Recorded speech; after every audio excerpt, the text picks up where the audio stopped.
सभी साथियों को नमस्कार, जय हिंद, जय भारत। मैं Rudresh Raghav, N F, S S A and H D C Kandaula में आप सभी का स्वागत करता हूं। प्यारे साथियों, railway group D exam date को लेकर के लगातार बच्चों के प्रश्न आ रहे हैं और मैं आपको पहले ही बता चुका हूं कि साथियों आपके साथ रेलवे ग्रुप डी एग्जाम में क्या क्या होने वाला और कब एग्जाम लगेगा। लेकिन बहुत सारे युवा साथी हैं लगातार कमेंट कर रहे थे कि सर एग्जाम डेट के बारे में, क्योंकि बहुत सारे नए व्यूअर्स जुड़ते रहते हैं तो वो शायद वीडियो नहीं देख पाते हैं। मैं आप सभी को बताना चाहूंगा साथियों, ये जो यूट्यूब चैनल है आपका N F, S S A and H D C Kandaula offline coaching के लिए फेमस है ऑल ओवर इंडिया में। तो आप भी चैनल को सब्सक्राइब कर लीजिएगा, क्योंकि जो भी इंफॉर्मेशन हम अपने बच्चों के साथ शेयर करते हैं वही इंफॉर्मेशन हम आप तक भी जरूर पहुंचाते रहते हैं। तो सभी साथियों को मैं आपको बताना चाहूंगा भाई, रेलवे ग्रुप डी में सबसे पहले तो एग्जाम डेट अभी तक डिसाइड क्यों नहीं हुई है, क्योंकि प्यारे साथियों रेलवे ग्रुप डी में अभी एक ही समय पर आरआरबी की तरफ से जो है एक प्रॉब्लम है कि अभी हमारा जो रेलवे ग्रुप डी है या आरआरबी है, ये कोर्ट में केस चल रहा है। इसका क्या चल रहा है? कोर्ट में केस चल रहा है, क्योंकि आरआरबी ने एक नोटिस जारी किया था कि हम 10वीं पास लड़कों या लड़कियों को 20% लेंगे और 80% लेंगे हम आईटीआई वाले बच्चों को। ठीक है, ये केस चल रहा है भाई इस समय पर।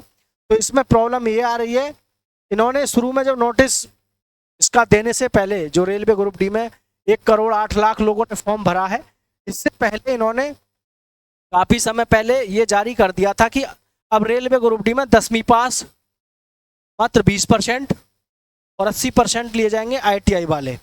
समझ पा रहे हैं? अगर थोड़ी देर के लिए हम ये कहें कि आपके पद हैं 30,000, तो 30,000 का 20% हो गया 30 दूनी 6,000, मतलब 6,000 कुल पद हैं पूरे देश के लिए। किसके लिए? 10वीं पास के लिए। अब आप खुद बताइए, 6,000 पद हैं जहां पर 40 लाख कम से कम युवा ऐसा जो 10वीं पास है, 40 लाख युवा 6,000 सीट के लिए कितना भयंकर कंपटीशन आपको यहाँ देखने को मिल जाएगा। अभी प्रॉब्लम ये है कि जब भर्ती लाए तो भर्ती में इन्होंने सीधा योग्यता 10वीं और आईटीआई दे दी। ठीक है, तो और ये जो है आईटीआई वाले बच्चे कोर्ट चले गए। कोर्ट में इसलिए चले गए, इन्होंने कहा कि हमने तो आईटीआई करी इसी भरोसे से थी कि जी आईटीआई वाले बच्चों को 80% सीट मिलेंगी किसमें? रेलवे ग्रुप डी में। रेलवे ग्रुप डी में उन्होंने ये कहा कि ऐसा 80% सीट के लिए। अब प्रॉब्लम ये है, कोर्ट में केस गया, हालांकि अभी किसी भी प्रकार का कोई निर्णय नहीं आया, लेकिन निर्णय जो क्या निकलेगा ये भी मैं आपको अपने अंदाजे से बता देता हूँ। मेरा जो अनुमान कहता है ना, क्योंकि हर व्यक्ति इतना तो अनुमान लगा लेता है जो जिस काम में लगातार जुड़ा हुआ होता है।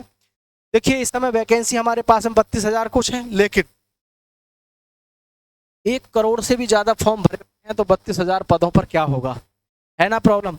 अभी फिलहाल जो रेलवे ग्रुप डी का कोर्ट केस था, ये फिलहाल चला गया है कैट के पास। कैट कौन होता है? ये होता है सेंट्रल एडमिनिस्ट्रेटिव ट्राइब्यूनल। ट्रिब्यूनल का मतलब यहाँ पर ये विशेष न्यायालय होता है। ऐसा कोई केस जो विवादों में फंस जाता है, जिस पर निर्णय नहीं लिया जाता है, अस्वस्थ होता है कोर्ट, तो उस कंडीशन में कैट ही डिसीजन देता है उस पर। उसमें इन्होंने कहा है कि 1 महीने के अंदर इसका कोर्ट का केस आ जाएगा। देखो, इसमें बुरा मानने वाली बात तो है नहीं।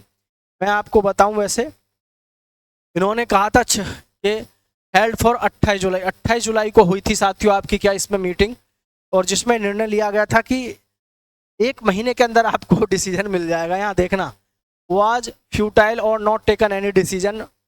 The core issue of the case revolves around whether 10th pass candidates or those with ITI qualified should be prioritized for group D। लेकिन इसमें सबसे बड़ी जो प्रॉब्लम है वो ये रही है कि इन्होंने कहा था 1 महीने के अंदर, हर बार 1 माह के अंदर ही क्या आ रहा है, रिजल्ट आ रहा है, ऐसा कहा जाता है। लेकिन मैं आपसे पहले भी कहा था साथियों, ठीक है, मैंने आपसे पहले भी कहा था, बड़ी भर्ती है, कोर्ट के चक्कर बहुत काटने पड़ेंगे, इतनी आसानी से इसका डिसीजन नहीं आएगा, है ना। लोगों ने कहा नहीं नहीं 28 अगस्त तक देख लेना आप, इसका फाइनल रिजल्ट आ जाएगा। भैया 28 अगस्त तो छोड़ो, है ना, अब आपका सितंबर शुरू हो जाएगा, सितंबर में भी देख लेना, अभी इतनी आसानी से नहीं होगा।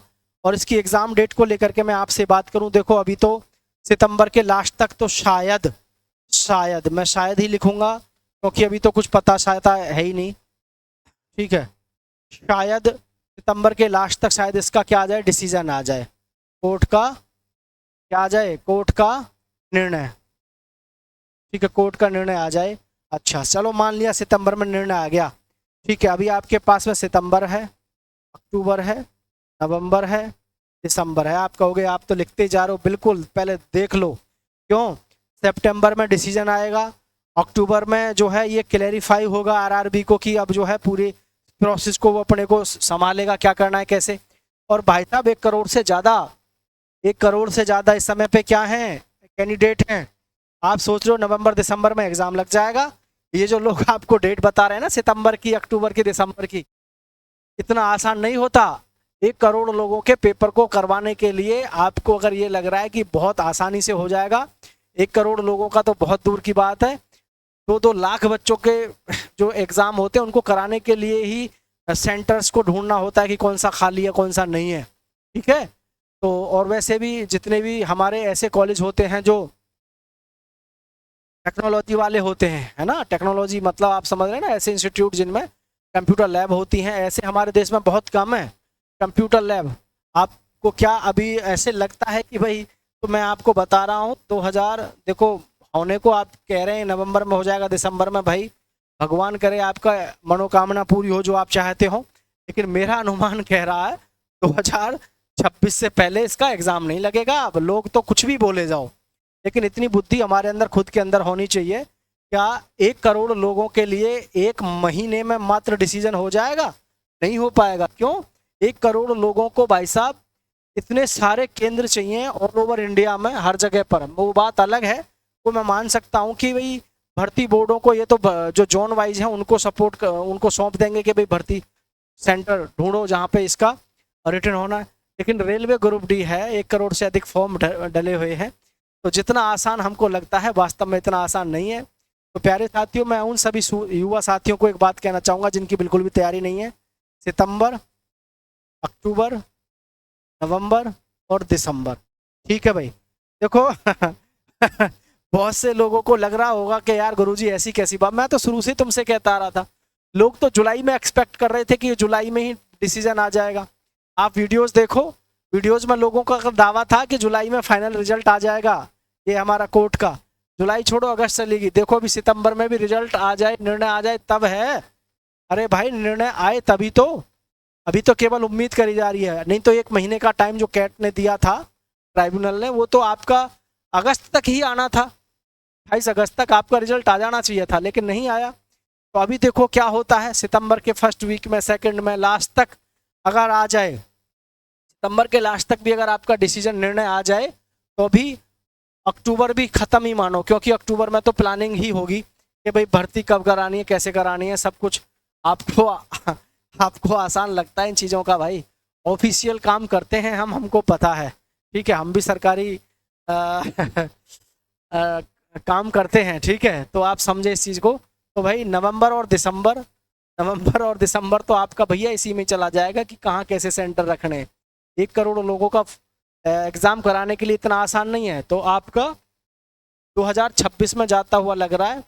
ठीक है, और मैं तो आप जो सोच रहे हैं आप सोचते रहिएगा, लेकिन मैं उन सभी को कहना चाहूँगा जिनकी तैयारी इस समय बिल्कुल भी नहीं है, अगर वो ढंग से मेहनत करें ना, अभी आपके पास में अच्छा खासा समय है, आप मेरा यकीन मानो, और निश्चित रूप से आप अपना सिलेक्शन ले लोगे अगर तैयारी ढंग से अभी से भी करोगे। ठीक है, बढ़िया से तैयारी करो, अच्छी अच्छी बुक पढ़ो, है ना। तो भाई सभी साथियों से कहना चाहूँगा चैनल को सब्सक्राइब करके दोस्तों के साथ शेयर कर देना। ठीक है, तो मिलते हैं फिर आपसे, जैसे ही कोई भी कोर्ट का डिसीजन आता है आपके साथ में मिलूंगा, हाजिर रहूँगा। जय हिंद, जय भारत साथियों।